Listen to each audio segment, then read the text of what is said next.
ever tensed up when you've heard the word racist? Have you tried to overlook, ignore, or rationalize the term when it's being used to describe a celebrity or political figure? The media and press have been known for this type of behavior, utilizing alternate terminology and blindsiding the realization of racism, hence detouring to a more ethical or politically correct term, further allowing racism to survive. Let's begin with a breaking news story that further supports the behavior of the media. Breaking news of Jussie Smollett interrupted the television sets of family homes. Entertainment Tonight described the event as a possible homophobic and racially charged attack. Why was the word racist being misplaced with the euphemism such as racially charged?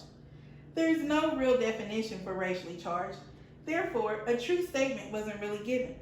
Is it not the media and the press's responsibility to inform its viewers of correct information?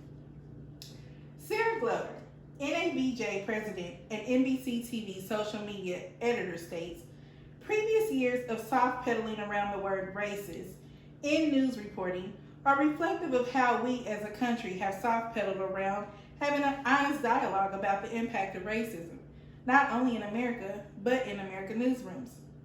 The President of the United States makes statements such as him being the least racist. However, its misappropriation goes unwarranted.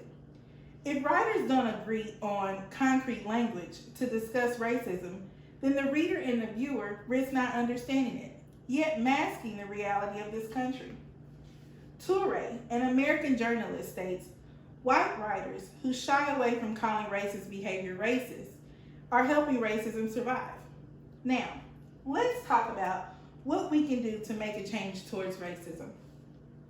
The true fact is, if we continue to ignore racism in America, it will allow racist ideas to flourish, says Noah Berlatsky, a cultural critic with NBC News. Americans have to be active in their efforts to confront and combat racist thinking, including their own. Saying, oh, I don't see color, to reflect lack of racism is ignoring or denying the culture and the diversity of humanity. Let's be clear, racism feeds on denial and must be actively opposed. Disguising racism with acceptable language allows racism to be viewed as acceptable. So, let's start acknowledging the reality and work towards change.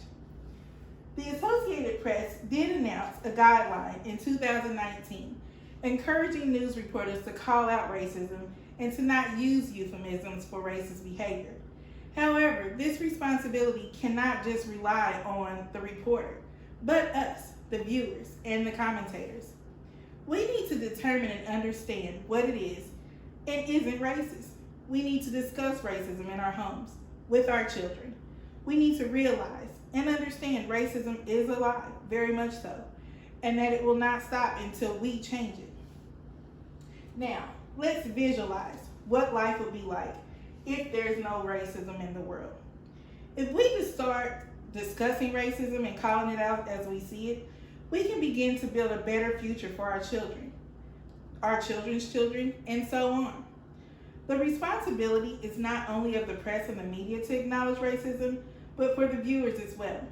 Let's get uncomfortable for change, if that's what it takes.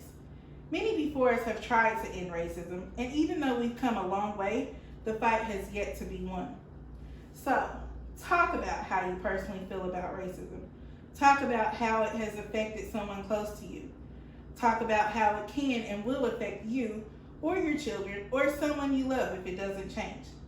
Talk about how it will affect the world if it doesn't change. But just at least talk about it. Acknowledge it and plan on what you can personally do to change it. Will the change be hard? Yes, of course. Are we beating a dead horse? Possibly. Do you feel as if nothing will change? Well, if you do, that is part of the problem. In closing, are you ready to get uncomfortable for change? Understand the reality of racism.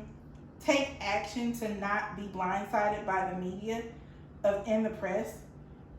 And look at how change can be made to cure racism in our country. As the great Nelson Mandela stated, no one is born hating another person because of the color of their skin or their background, or their religion. People must learn to hate, and if they can learn to hate, they can be taught to love. For love comes more naturally to the human heart than its opposite. Thank you.